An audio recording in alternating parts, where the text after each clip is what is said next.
Last week, we talked about Boggarts and what your deepest fear reveals about you. Today, we're going to go to the heart of it, because there is one Boggart in the entire saga that J.K. Rowling is using to deliver her most important message. This is not Voldemort's Boggart, nor Dumbledore's, but this is Harry's Boggart. Indeed, what Professor Lupin says about it, in a quiet sentence on the bridge in the third movie, well, this might be the most profound thing in all 7 Harry Potters. Harry's Boggart is a Dementor, which means that his greatest fear is fear itself. Today I want to challenge this interpretation and offer you something deeper. Because I think Harry's Boggart doesn't just reveal his fear, but it reveals his greatest power, and yours too. Welcome, witches, wizards, and magical souls. I solemnly swear that your magic is limitless. Let's start with Dementors themselves. Because they're not just terrifying creatures, they are, like the Boggarts, non-beings. They have never been alive, and they purely exist as a force that feeds on human joy, human warmth, and human hope. When a Dementor gets close, you don't just feel cold. You feel as though happiness was never real, as though it can never exist again. You relive your worst memories, your deepest grief, your most unbearable moments. And for Harry, whose worst memories include the night his parents were murdered, the effect of Dementors is devastating, more powerful than for anyone else around him. Which makes Lupin's observations fascinating. Why does Harry respond so strongly to the Dementors, more than his classmates, more than most adult wizards? Lupin's answer is it's because Harry's deepest fear is fear itself. And this is a remarkable interpretation, and I think it's partially right, but I think there is more to it. Because let's think about what a Dementor actually does to Harry. It doesn't show him a spider, or a failed exam, or it doesn't show him a full moon. But it makes him hear his mother's voice, screaming, begging Voldemort to take her instead of Harry. It pulls him back to the moment of greatest loss, the moment when love was violently taken away from him. So yes, Harry fears the Dementor. But why does he fear it so profoundly? And I don't think it is because he fears fear itself. This sentence has always sounded strange to me. For me, the real reason is more than he fears losing love. Harry grew up without his parents, without warmth, without belonging, in a cupboard under the stairs, in a family that treated him as an inconvenience. And then, Hogwarts. Ron, Hermione, the Weasleys, Dumbledore, a world where he is seen, valued, and loved. The Dementor doesn't threaten Harry's life. It threatens his access to that love.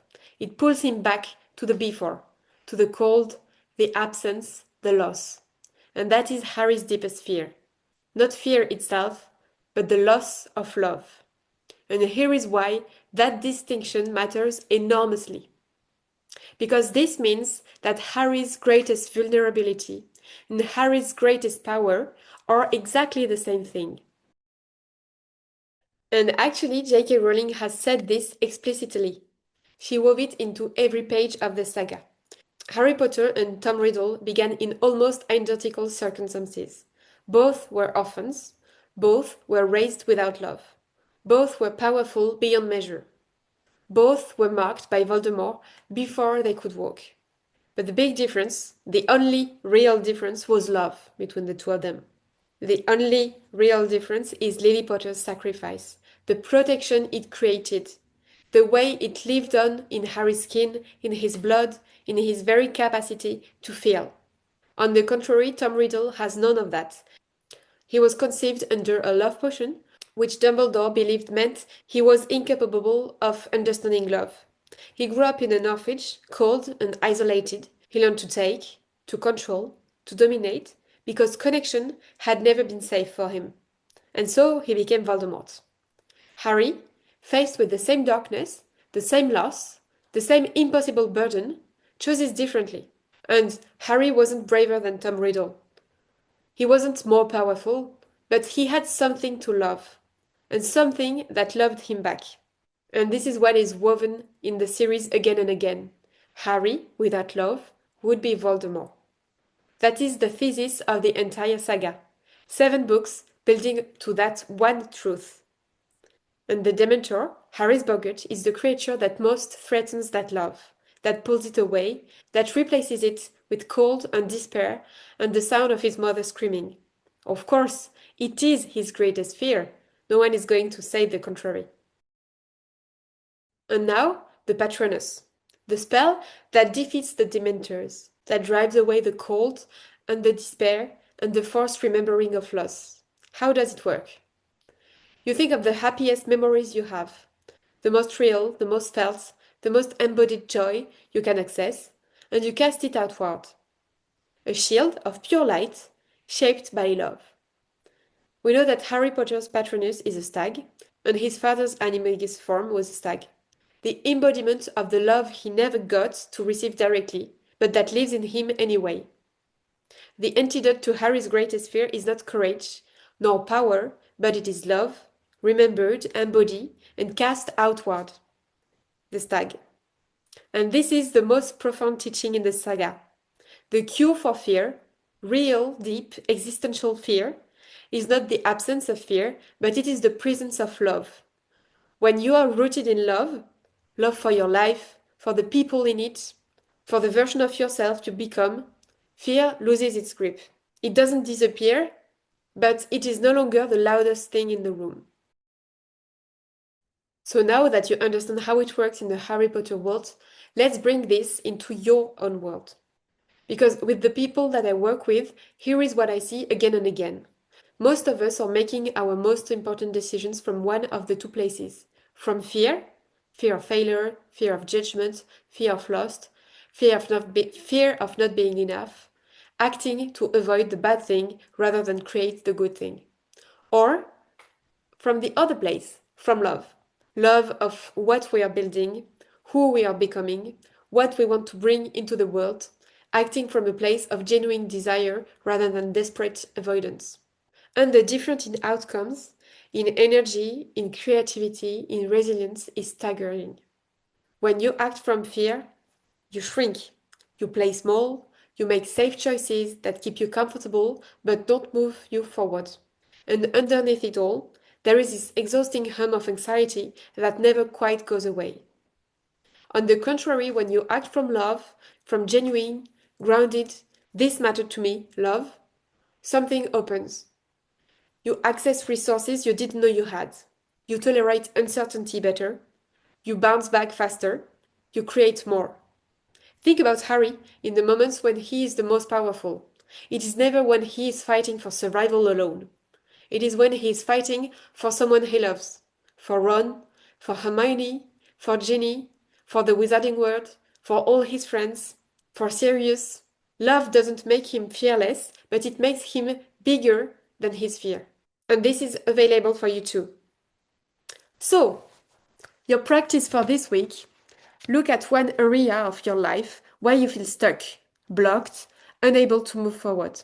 And ask yourself honestly, are you acting from fear here or from love? If it is fear, what is the love underneath it? What do you actually want to protect, to create, to become? And can you make your decision from that place instead? This is your Patronus practice. Are you ready? So, let's take back and see the full picture. Harry's Boggart is a Dementor, the creature that steals joy, warmth, and love. His greatest fear is losing love.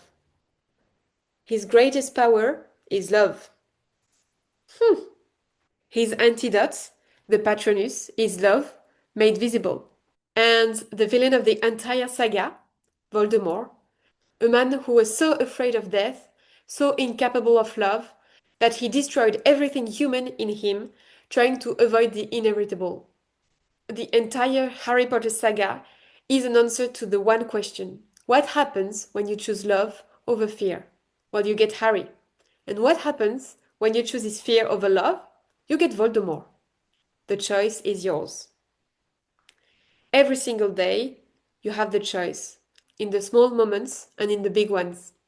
Which one are you choosing right now? So Harry's Boggart wasn't a weakness, but it was a compass pointing directly at the thing that mattered most to him. And the fact that love was his greatest vulnerability was also the reason it was his greatest power, even though he didn't understand this at first. Your deepest fear works exactly the same way. It points at what you care about most, at what is most alive in you, at where your magic is. Don't run from it, follow it home. If this two-part Boggart series resonates with you, share it with someone who needs it. That is how this community is going to grow. You can subscribe for more and leave me a comment below. Are you making your most important decisions right now from fear or from love? What did this video taught you? And what would change if you shifted your point of view? I am Alice, and I'll see you next week. Until next time, remember, the wand chooses the wizard, but you chooses everything else. May your choices be your magic.